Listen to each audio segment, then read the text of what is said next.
Okay, so we may return to it at some point, but the other film we want to talk about is Malcolm and Marie, which was getting a lot of attention. Definitely not all of it good. It was a film that, man, I read one review that just tore into it, and God, what do they call it? Like the word something pornography. I can't even remember what was attached to it. And it is a film that it runs, I guess, around 2 hours. And if you're not with it, it's going to feel like 12 hours, because it's one of those films. The obvious point of comparison is everybody's saying is Who's Afraid of Virginia Woolf, and I thought of 2 or 3 other films. One might be that we talked about the actor last time, David Thewlis. Yeah, the guy that was in I'm thinking of ending it. Naked, right? He was Naked, yeah. Mike Leigh's Naked. And another one I thought of, which seems weird, but is the Robert Altman film, Secret Honor, the Nixon film. I was thinking this would be the cinema of exhaustion, where for 2 hours or however long, people just talk very aggressively. Not Secret Honor, he's in a room by his own, but they talk just bite each other's heads off for 2 hours, right? And I'm sure there are lots of films like that. I thought about, I've been in this classroom all week, and this one guy that's been getting under my skin, I said to him today, I said, do you ever stop? You come in the morning, you're talking when you enter the classroom, you talk all day long, you never stop, you're talking when you walk out of the classroom. Do you ever stop? And he's going to go on and direct one of these films. People never stop talking, and you have to focus on what they're saying, and it becomes, and at times I think it wants to annoy you, so you feel like when he's going on, I think they want you to feel like I'm going to let you pronounce her name for the first. Zendaya is how she says it. Yes. Yeah, they want you to feel like her, like just shut up, stop.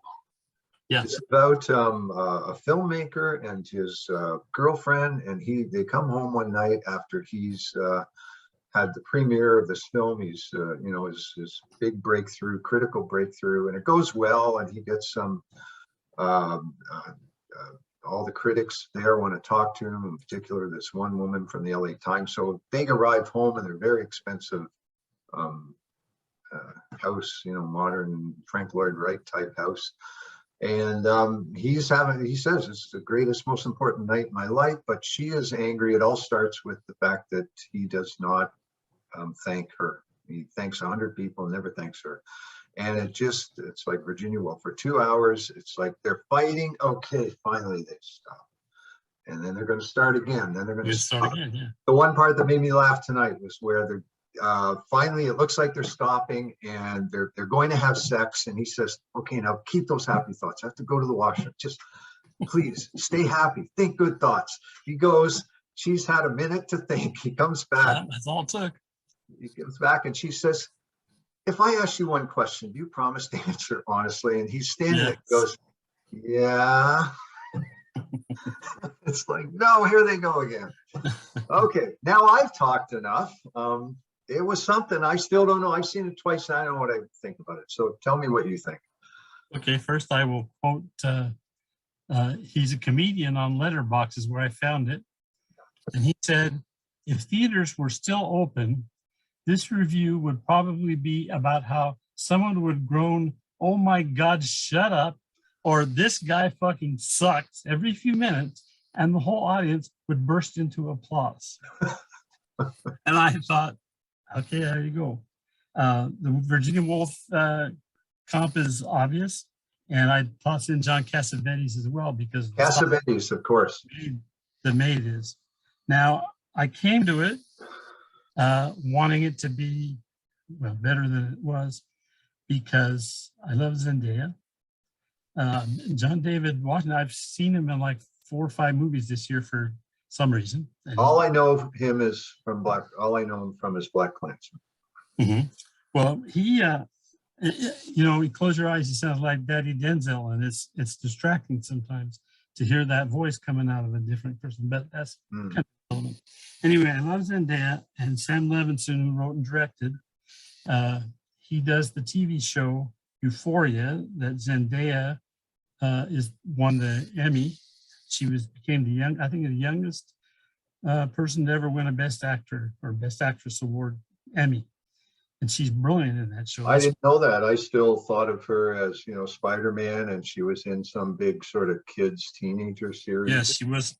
I came at, when I watched Euphoria, I thought I've discovered this new person, and then found out that she was already a child star. She made records. Yeah.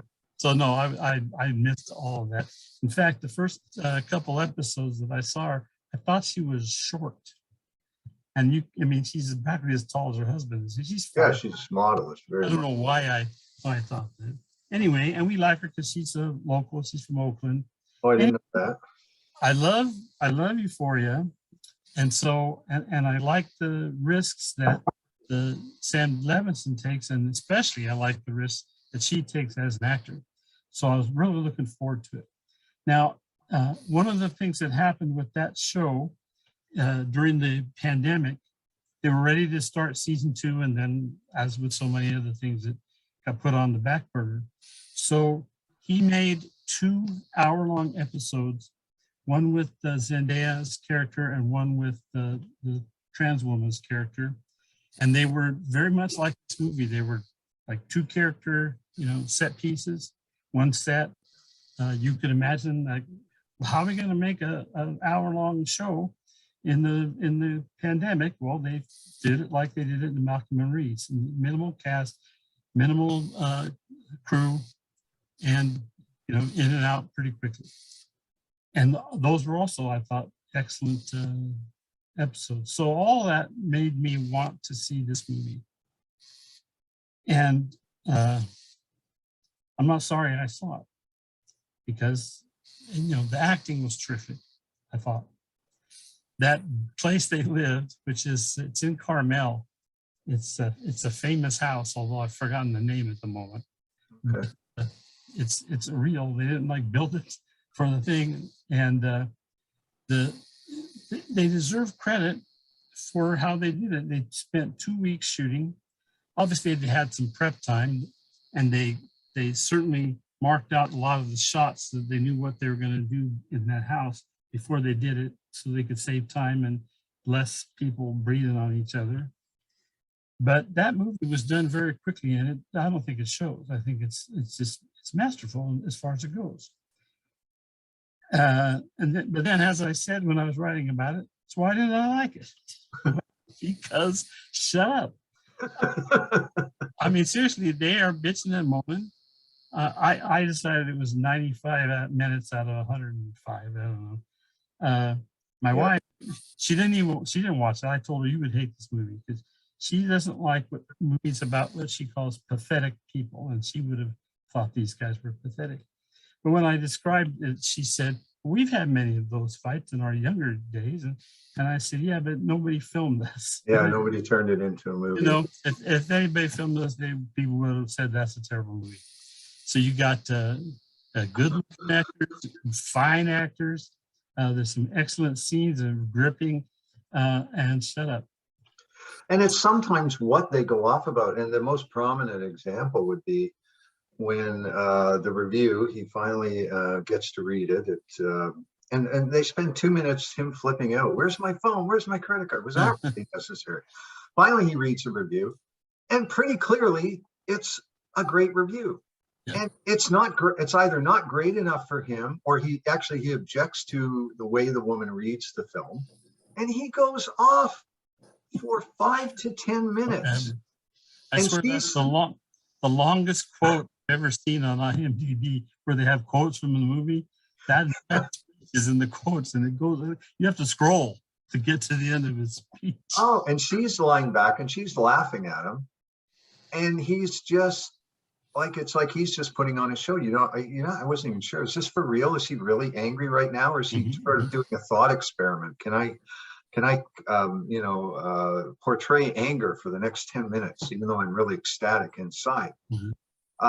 And what do you make of stuff like that? I mean, if you were actually trying to tell a compact story, and not that films, I like lots of films that aren't compact, but you would just excise that right away, because it doesn't really accomplishing. I think that's the where you see the Cassavetes influence. Yeah, I guess so. It's a surprise to me and many people to find out that Cassavetes films were pretty tightly scripted, because they always seem so Seem improvisational. improvised. Yeah, I was going to Yeah. say, to your And, knowledge, none of that was improvised, right? Yeah. So in this case, they had dialogue. They could play with it. They had the trust of the director, but yeah, it was written out. For me, when you were saying that, I thought about this, and I'm not saying John David Washington isn't a good actor.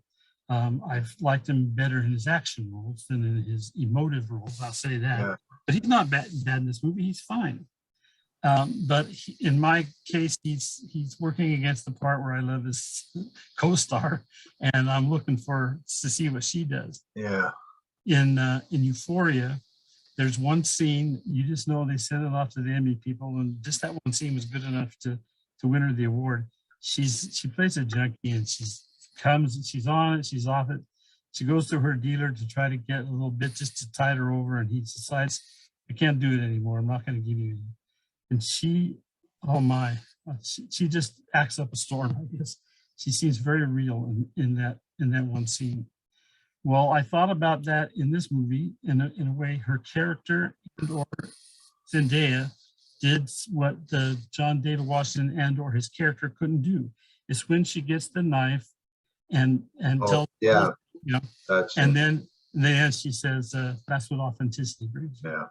Now, when he told the story, I think she was in the bathtub, and he went on this whole thing, you got that feeling he was actually telling what really happened, and he was just a bit of an asshole, and he was trying to hurt her, etc., etc. And it wasn't any real point to what he was doing. She had a point. She was also hurting him and other things. And she pulled that off. I mean, I'm sitting there thinking she's going to do something. And then when she said, that's what authenticity meant, man, she's good. And I'm sure she did this. Yes. And he's thinking the same thing. And what does he say? Why didn't you do that in the audition? Yeah. Which actually that line rang a little bit hollow to me. I thought it was like him flattering her that if she had, I think it was clear that whatever was behind the relationship, she was not going to get that part, yeah. Just wasn't going to give it to her, partly for reasons she explained. She would have had to split the credit, et cetera, et cetera. I didn't feel that there's something about that line. It was sort of self-serving. Mm-hmm. Yeah. Okay. I liked her. She's clearly very beautiful. I don't know if I thought her performance was as good as you. I thought it was a young actress who was like definitely pushing against the limits of, really giving it her all. And she had effective scenes like the one you just mentioned. I don't know. I don't think she's a great actress yet. I think there was something a little studied or something about it. I just didn't quite, I don't know. She's good. Yes. I think he's a more natural actor. And yet at times he bugged me. Something about when he was reacting to things that she was saying, the look on his face. I don't know. Mm-hmm. But again, I'm sure that both of them will get lots of attention at awards time. One thing one of the reasons I liked that you said 95 out of 105 minutes. I think you're right. But those 10 minets where they weren't going off at each other, there was some good music. And yes, I was gonna. Yes. Yeah, just good music in that movie. Oh, there's at least 4 or 5 songs I liked a lot. So let me just call up the soundtrack here. One in particular I want to mention. It's the rare movie that really introduced me to something that I love, and not an old song either. Every song, here we go, Malcolm and Marie's soundtrack. So the ones that I really liked, I should have had this on the screen. I'm already. Sorry, that's not going to help. Soundtrack, Apple Music, every song, Screen Rant. I guess I could try this. Okay, here we go. So let me put this on the screen for a second. Share screen. Okay, here we go. Post attendee. You seeing that, Stephen? Yes, I am. Okay, so the James Brown song that starts the film, that's right. quite prominent because he's really wrapped up in it. You know, I'm not the biggest James Brown fan, so that didn't mean a lot to me. I don't know about you. The songs that I really loved, this song from the album that Duke Ellington made with John Coltrane, In a Sentimental Mood. When that started, I said, wow, I love that. I love that. The William Bell song, William Bell that did, he did a song that Billy Idol covered, not very well, but he did another 2 or 3 great songs for Atlantic. I think this might be the one that Billy Idol covered, actually. I Forgot to Be Your Lover, but he jazzed it all up.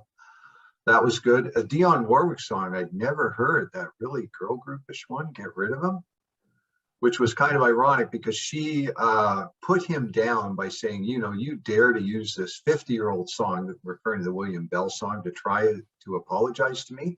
When the Dionne Warwick song played, she would sing a little bit to him, like she was trying to use that song to speak for her. She seemed a little oblivious to that. The Archie Shepp song I didn't know. The song that I absolutely love, though, and I don't even think it's on here. Here it is, BOA by Sam Jandel and Sam Wilkes, which is actually a new thing. And it was played when they were both, they took a break from fighting.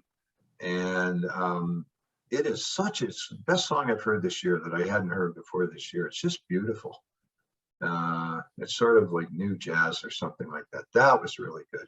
And the Outcast song that ended, which was that a minor hit? I don't know. I sort of recognized it. That was really good. So a lot of really good stuff on the soundtrack. You can scroll down and show Cynthia again. There she is. Yes. I appreciated at one point when she referred to her string bean body. That's right. Yeah. I'm guessing I think that's where he's going off and she's just sitting there laughing at one thing after another. Yeah. He says. Any thoughts on the film as a minor, I'll unshare the screen, as a crash course in film history? He would go off. He did have a lot of that, yes. Especially in his tirade against the film critic. It was show-offy, I thought. It was show-offy, and think of the films that he mentioned in that. Let me try to, talk while I try to figure this out, Stephen. Okay. Yes, they made reference to a lot of other movies. He made reference to a lot of other movies. But it was odd. He didn't refer to these movies as if to say, you know, in that movie this happened, and I want you to think about it while this scene happens. No, he was just saying my movies belong with those movies. And guess what? Those people are all white and I'm black and shouldn't matter. Point taken. I mean, yeah, he was going through this list of films where he noticed, real disconnect between the director and what they're like. Ida Lupino directing film noir and having all these creepy men. What did that mean? You know, and what else did he mention? He mentioned Ponte-Vecchio, the guy that made Battle of Algiers. This Italian man. What did that mean that he made a film about the Algerian resistance? He throws in William Wyler. I mean, William Wyler. Oh, nothing against William Wyler. Yeah, he was such a straightforward guy. William Wyler. He didn't say. But he mentioned Billy Wilder. What did it mean that Billy Wilder celebrated Nazi sympathizer Charles Lindbergh? And he was just pointing out all these disconnects. And his point was that it doesn't mean anything. You know, you can't read into the motives of why something did something. It's art, and I found that interesting. You know, and it was almost like Barry Levinson, who's Sam Levinson's father. It was almost like Sam Levinson anticipating, really, you know, the complaints against him making this film, right? Heading them off. You know, you can't try and read into my motives for making this film. And clearly, he had the support and total cooperation and everything with his, you know, 2 main African-American actors. So I found that interesting. We haven't mentioned, we talked about it with passing, that it's in black and white. Yeah, beautiful. I don't know why. It looked great though. I don't know that there was an aesthetic reason for it or not aesthetic. It was less obvious. Again, you pointed out, I think, something that hadn't occurred to me, why Passing might be in black and white, and the ratio to look like a film from that. Yeah, you were, it's less, oh, that's why this is in black and white. You do wonder, was it just an art thing, or was there something? Yeah, I mean, maybe he got together with the cinematographer and they said, this cool building would look even better in black and white. And we can do stuff with, well, the absence of color, I guess, but with the black actors who in the olden days film wasn't made for them, and so they always looked bad because Hollywood didn't know how to film African Americans or take pictures of them. So they may have thought this will really make a very striking image for 100 minutes, which it did. It was, I think it was one of those freeze frame anytime would look great. Yeah. And there were a couple shots in particular where I just thought, wow, that's beautiful. They love to shoot her, you know, especially in profile.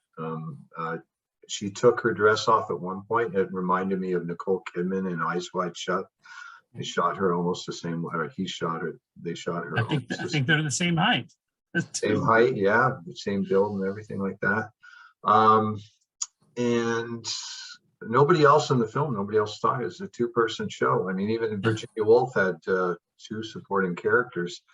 It's just them for the entire. Well, again, this is the COVID factor. Yeah, that's true. This was shot. It's like they only have two actors because that's, you know, what they did. That's how you make a movie in a pandemic. And it was a kind of perfect film to see during COVID.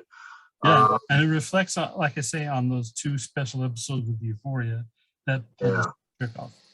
I was just going to say, we mentioned it a few times. I myself am not the biggest fan of Who's Afraid of Virginia Woolf, and I don't think I'll find, having watched this, it's probably less exhausting than this. But basically the same reason I watched it, and I thought, wow, you know, these people are just going at it, and I liked certain parts, and clearly it was a well-made film, and Mike Nichols goes on to do The Graduate, but it's a film I've seen, I think, twice maybe, and I'd be surprised if I ever go back to it.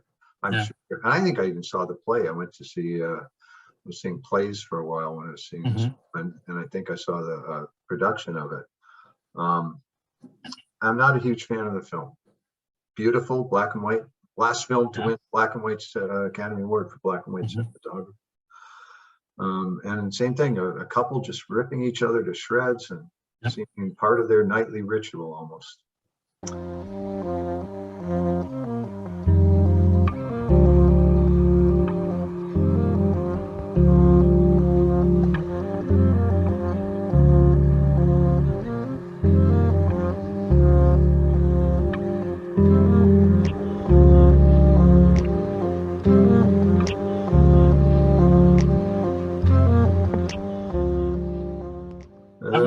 You mentioned about the possible awards.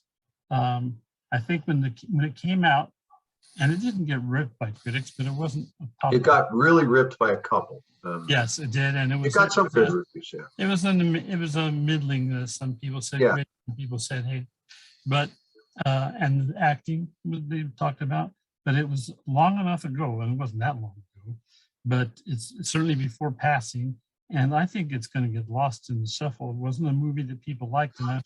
And so with other things to pick from, I bet you, maybe a cinematography or something, but I wouldn't be surprised if it didn't win any. Timing is a lot of everything with those awards, and it did come out early. Yeah. And there'll be a whole bunch of films come out around Christmas, and awards are still in a weird situation right now because theaters closed, theaters open, but it won't get as much attention as Passing. I'm going to guess that one of those two actors gets a nomination, her or him. And you said maybe cinematography. I don't know if it could maybe sneak in a writing nomination. He wrote it too, didn't he? I think. Yeah, I don't think they all three get credit for the screenplay. They might, but I don't think they do. Okay. They had input. Yeah. What does that mean? So that's the last thing I really had to say.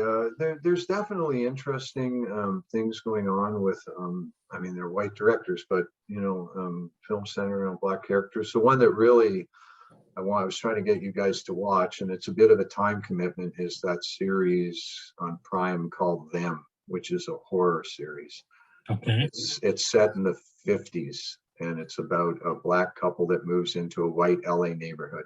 And it is just the damnedest thing you'll ever see. Okay. I think, yeah, Them. I think it sort of came out in the shadow of the two Jordan Peele movies, because Them, the title itself, is sort of the science fiction film, but also Us. I think Them was meant to evoke the title Us.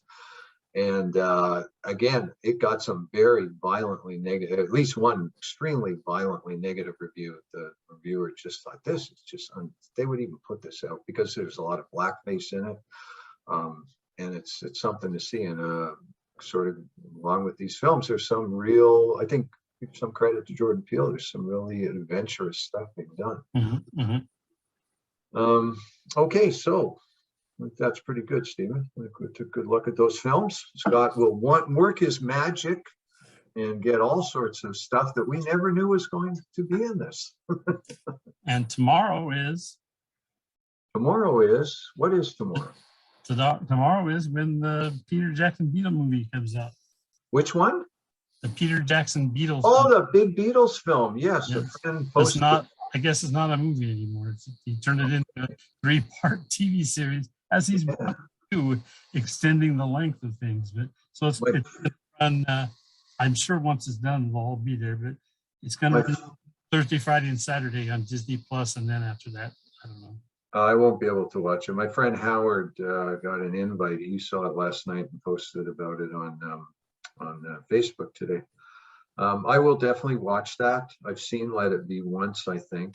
I can't even remember the circumstances. I'm like a lot of people, I guess I'm kind of beetled out. I use that phrase in something I wrote once. I don't know if that's changed, 6 hours, but yeah, there's stuff I want to see in it. I'll watch that.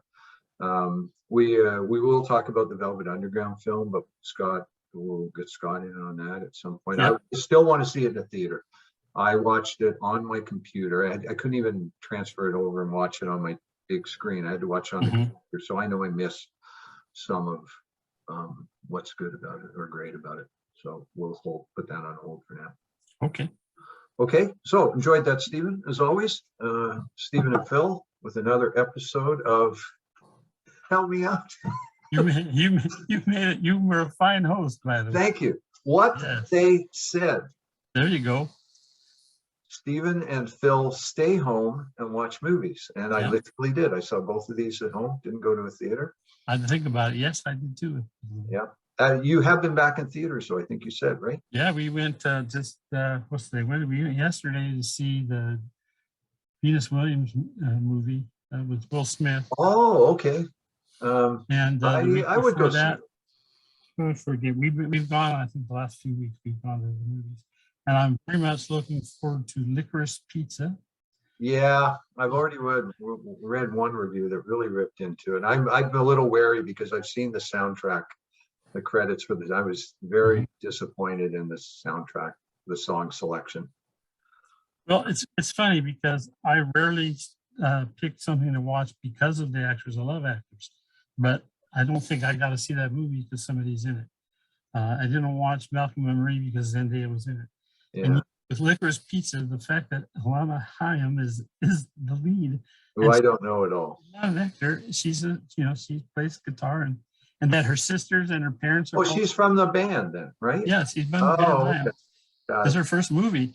Paul Thomas Anderson is their director of their video. He's made like 9 of their videos. So and so you can imagine why he would say, well, get her. And she's the youngest of the 3, so maybe that fits with the kind of the plot of the movie being the girl's older, but not too much older.